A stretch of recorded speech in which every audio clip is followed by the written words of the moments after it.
Te montrer quoi? Tu n'es pas en capacité à te prendre en main? Le faire tout seul?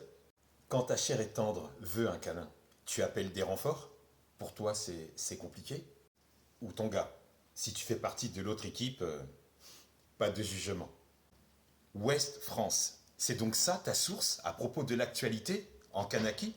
Tout ne tourne pas autour de ce journal à propos de l'actualité des Kanaks. Tu as le droit de croire que c'est du grand journalisme dans la mise en forme de l'information, dans la manière d'écrire et de présenter les événements en Kanaki. Tu nous dis juste que tu feuillettes un journal et tu lis quelque chose, grand bien te fasse, mais tu lis un journal démocrate, chrétien et conservateur.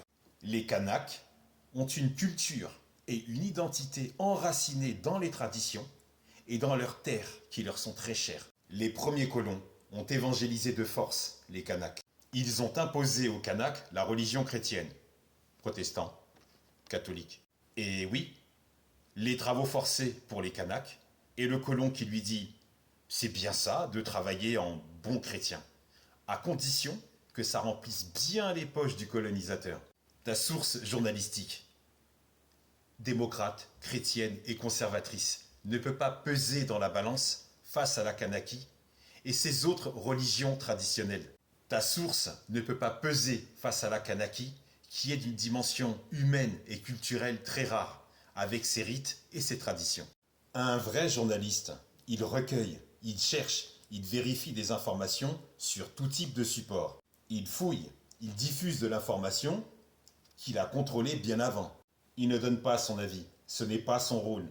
Il a pour but d'informer la population, d'informer les lecteurs, ne pas désinformer, sans y apporter son opinion ni un quelconque jugement.